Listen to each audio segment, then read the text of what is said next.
Gente, olha o que o Mendonça fez. Semana passada vimos o vazamento da reunião secreta dos ministros. E nessa conversa vazada, Alexandre de Moraes disse: Andrei Rodrigues, diretor da PF, indicado pelo Lula, é meu amigo.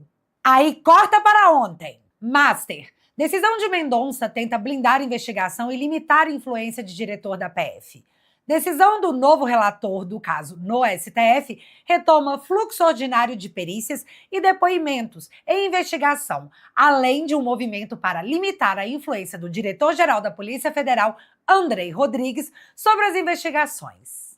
Andrei Rodrigues, amigo do Xande, que está nesse momento viajando com o Lula, agora perde acesso às descobertas da investigação do caso Master, por determinação do Mendonça. Que satisfação, viu, Aspira? Olha, esse vídeo nem vai ter introdução, porque depois dessa nem precisa. Mendonça parecia inspirado, segundo relatos da CNN, quando ele descobriu que seria o novo relator do caso Master, ele se isolou e foi orar, pedir a Deus sabedoria. E o direcionamento oferecido resultou nisso aqui. Ministro André Mendonça manda Alcolumbre entregar dados de Vorcaro à CPMI do INSS. Ministro do STF reconsidera a decisão anterior e libera acesso a sigilos para continuidade de investigações sobre fraude no INSS e proteção ao patrimônio público. Porque vocês lembram que assim que esses dados bateram na CPMI, o Toffoli mandou lacrar tudo e enviar para o Alcolumbre guardar debaixo da asa dele, no melhor estilo. Me ajuda a segurar esse BO, moço. Não mais. E o Mendonça ainda determinou que nada fique no Senado, tipo, entrega tudo, acabou esse negócio de impedir investigação. Cara do Alcolumbre nesse momento. Não só do Alcolumbre, né? Vai ter muita gente em Brasília que vai precisar apelar para um laxante composto Prime Plus. E é surreal relatar esses acontecimentos em voz alta, galera. Ainda não me acostumei. Mas também não para por aí, já que Mendonça, novo relator, manda a PF trocar nomes de peritos definidos por Toffoli. E, de novo, todos lembram do absurdo que foi o Toffoli mandar a PF lacrar os aparelhos apreendidos para que apenas os peritos escolhidos por ele pudessem analisar os aparelhos, né? Mendonça agora diz para a PF que quem decide quem vai extrair e analisar os dados encontrados nesses aparelhos é a própria Polícia Federal. Ou seja, os absurdos cometidos por Toffoli agora foram neutralizados por Mendonça, que decidiu que as investigações vão correr sem impedimentos de quem quer que seja. E é muito importante que isso tenha acontecido agora, porque para a semana que vem, a Polícia Federal me prometeu coisas. PF prepara relatório sobre menções amorais no celular de Vorcaro. Ou seja, o relatório que implodiu o Toffoli da relatoria do Master agora tá chegando para você, Xande. E usando esse gancho, eu vou comentar as novas peripécias do imperador. Olha só, Xande, eu chamei de peripécias. A mídia e os seus pares estão dando adjetivos muito piores. Olha como eu sou legal. Sabendo que o Brasil inteiro tomou conhecimento do contrato de 129 milhões de sua esposa com o Banco Master, do Vorcaro, sem que nenhuma contrapartida fosse identificada até o momento, com a revelação das ligações ao presidente do Banco Central, o Galípolo, que, aliás, foram colocadas em sigilo, com as revelações dos encontros na mansão do Vorcaro, onde em uma delas estava o presidente do BRB, fato reafirmado pelo Metrópolis após a negativa do Xande. E como o Xande não colocou o Metrópolis no inquérito das fake news por desmentir publicamente o ministro, acho que vale um crédito, né? Ah, e só para dar um spoiler das cenas dos próximos capítulos, semana passada a Malu Gaspar fez uma matéria que continha o seguinte trecho, abre aspas. A equipe da coluna apurou que ministro Xande, que tinha relação próxima com Vorcaro, trocava mensagens com o banqueiro e é citado diversas vezes em diálogos do celular do controlador do Master, apreendido pela PF, inclusive sobre pagamentos à mulher do ministro. Fecha aspas.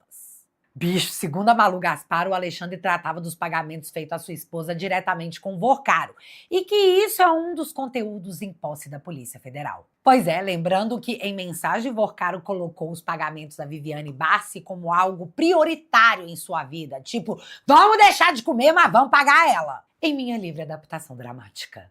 Pois é, no meio de todas essas revelações, surgiu a tese de que as informações que chegaram à imprensa poderiam ter saído da Receita Federal. Algo que nós já discutimos aqui que não faz muito sentido, já que a Receita Federal não armazena contratos, nem mensagens de celular. Mas tentar provar que esses dados foram vazados de forma ilegal pela Receita é algo muito importante para o ministro, porque se comprovado que alguma coisa rolou, você ai, gente, eu não posso falar que medo de ser presa. O ministro poderá alegar nulidade de provas e, independentemente do que futuras investigações revelarem, as provas teriam sido obtidas de forma ilegal. Logo, tudo acabaria em pizza.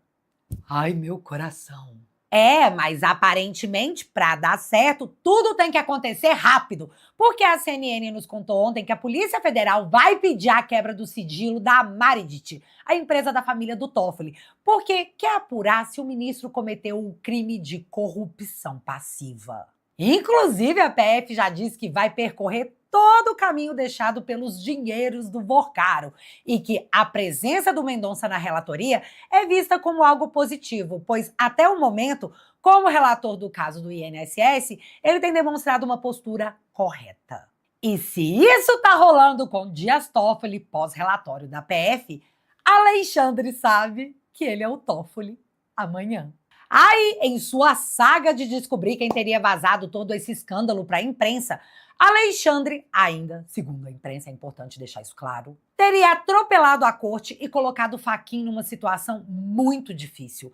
Afinal, ele ressuscitou o inquérito sem fim das fake news, meteu tornozeleira em servidor público no início das apurações, além de ter revelado seus nomes, numa atitude que chocou até o mais passapanista dos juristas. Uma das servidoras presa por Alexandre, porque sim, galera, tornozeleira eletrônica é restrição de liberdade, a punição mais grave de todas. Em depoimento, relatou um álibi. Ela disse que no horário que a acusam de terem violado a privacidade dos magnânimos ou de seus familiares, ela estava em atendimento presencial. E se isso se confirmar, como é que fica? Prendo primeiro, pergunto depois? Outra coisa, o relato pela imprensa é que esses servidores teriam acesso a dados básicos cadastrais, algo que eu não sei porque eu não vi, mas isso não seria facilmente verificável? Como que a Receita acessou o contrato da Viviane com o Master, galera? Como que a Receita teria acessado mensagens no celular do Vorcaro? Como que a Receita saberia que o Alexandre foi até a mansão do Vorcaro? Simples?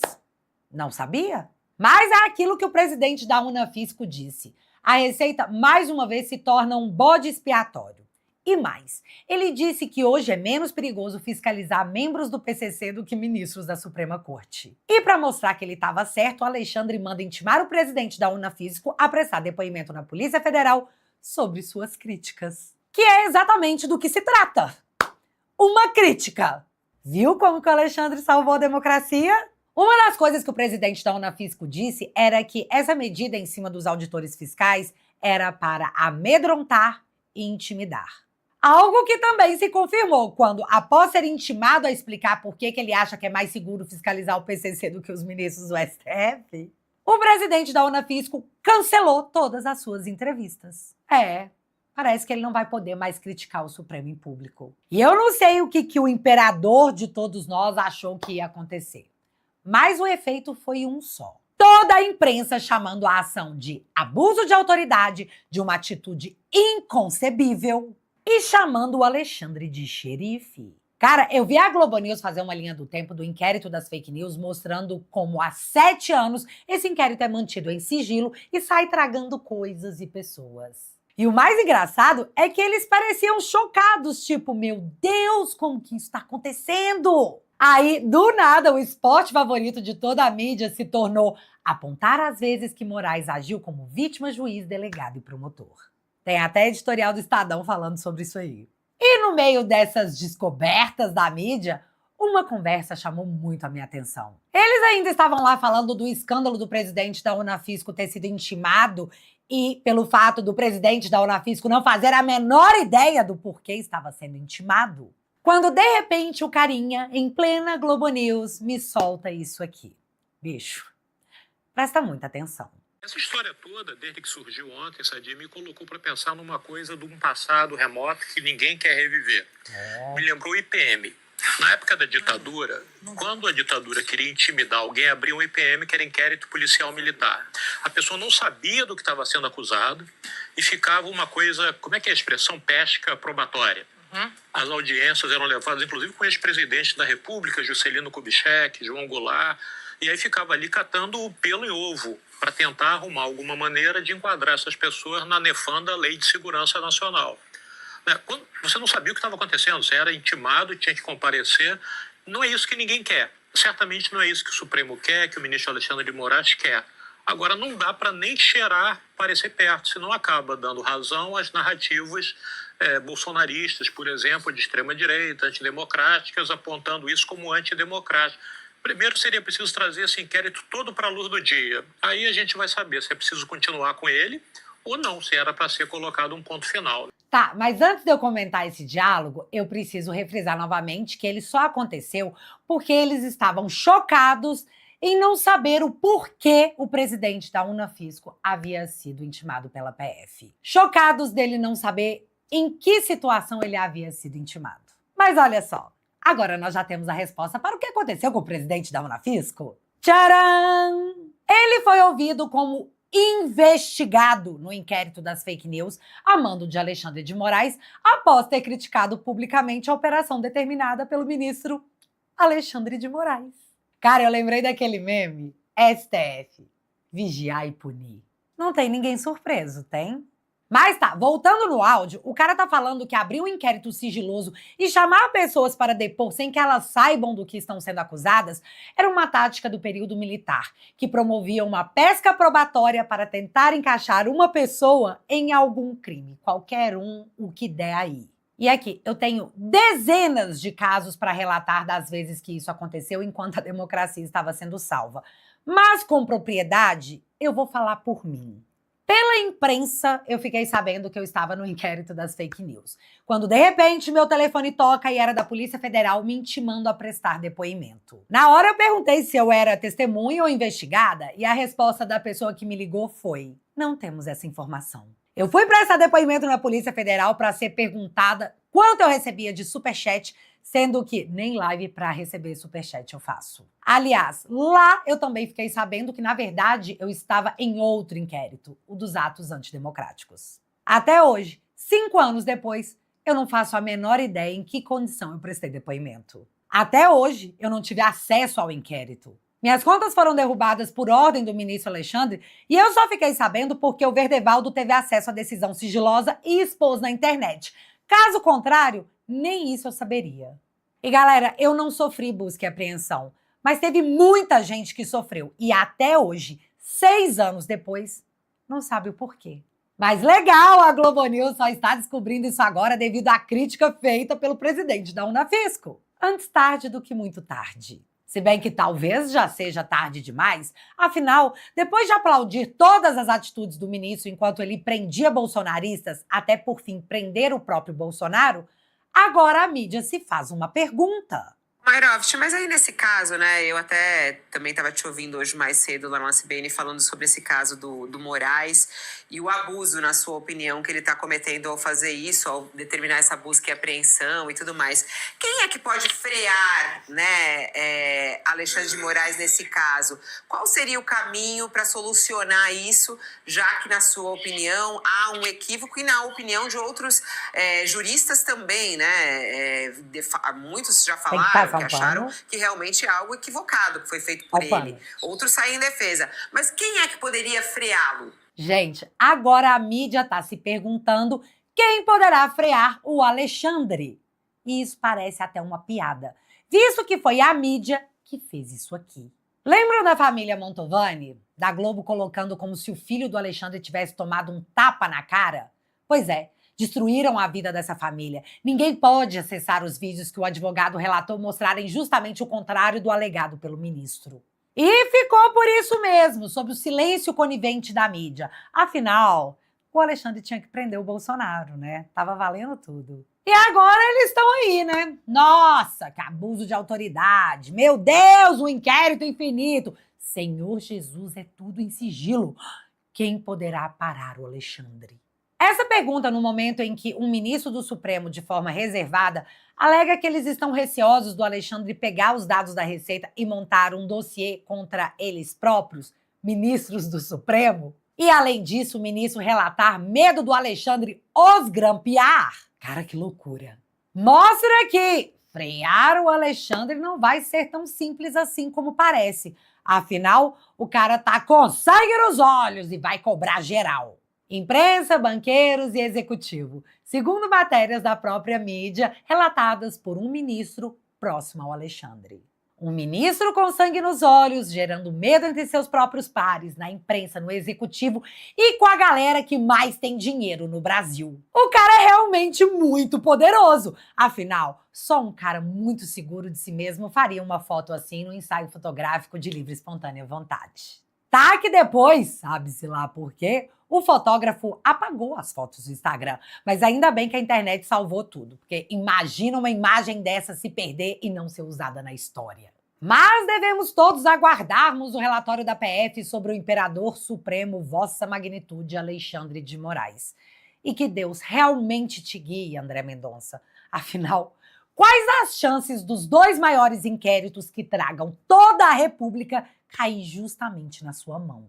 Master e INSS. Pois é, Deus realmente pode ter te dado uma missão. Sobre House of Togas, aguardemos as cenas dos próximos capítulos. Agora deixa eu falar do Gonê, que do nada tá vendo seu nome pipocar nessa série, porque a imprensa, assim como os juristas, começaram a cobrar o Gonê, perguntando se ele não vai fazer nada não, hein? Alerta de spoiler. Não vai. Fonte, vozes da minha cabeça. Gonê se manifestou contrário a domiciliar para o presidente Bolsonaro, dizendo que a Papudinha tem condições de atendê-lo em uma emergência de saúde. Mas vale lembrar que o presídio em que o Collor estava preso também se manifestou dizendo que tinha condições médicas de manter o Collor lá. Mas mesmo assim, o Gonê se manifestou a favor da domiciliar. Entendeu? Não dá para ser mais explícito que isso. Agora falta Alexandre se manifestar sobre a negativa do Gonê, ao qual eu acredito que todos nós que não temos apenas 2 neurônios sabemos qual será a resposta. Aliás, a própria mídia relatou isso inúmeras vezes. Olha só, eu peguei um portal de esquerda para ninguém falar que eu tô sendo seletiva. Bolsonaro pode migrar para prisão domiciliar após a eleição, avaliam ministros do STF. Percepção da corte é de que mudança só deve ocorrer depois do pleito presidencial para evitar interferências. Vocês entenderam? Tudo isso é sabor democracia. Sabor. Para encerrar, Daniela Lima teve a coragem, porque noção não teve nenhuma, de dizer que conversou com o Sidônio, ministro das Comunicações, e que ele apontou que as críticas recebidas por Lula devido ao carnaval eram pagas. E que não era pouco dinheiro não, tá? Eram milhões. E que ele estava pensando se ele ia acionar a justiça para ver isso aí. Ou seja, galera, não é que as pessoas tenham odiado, é que alguém pagou para elas dizerem que odiaram. Mas isso é só o Sidônio na contenção de danos, já que o dado oficial é esse aqui. Mapeamento aponta indícios da ação de robôs em defesa de Lula por desfile de carnaval.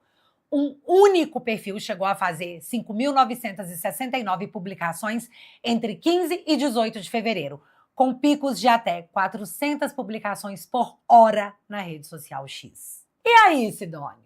Quem é que tá pagando postagem na internet? E o mais importante, para tomar um pau ainda por cima. Vai chamar a justiça para investigar?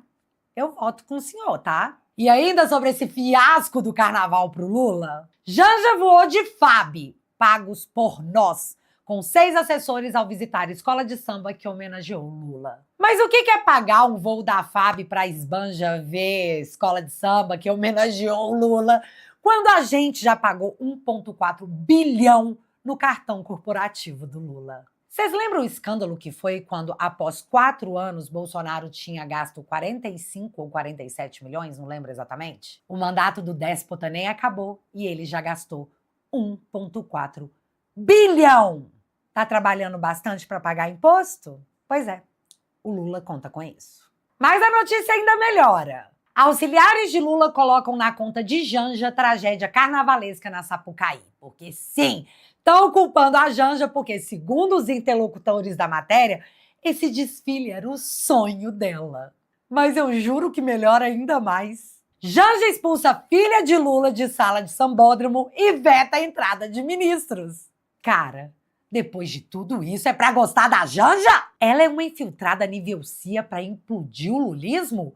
Porque chefe de instituto de pesquisa avalia estrago pra Lula do desfile da Sapucaí.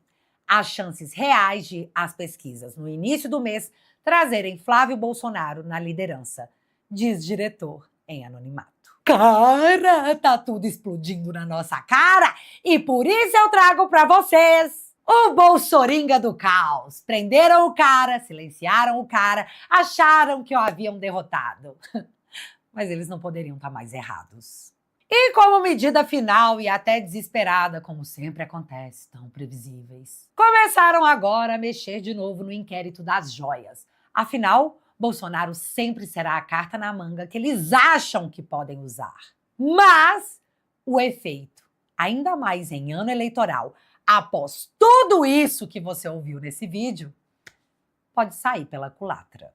Assim como o carnaval do Lula.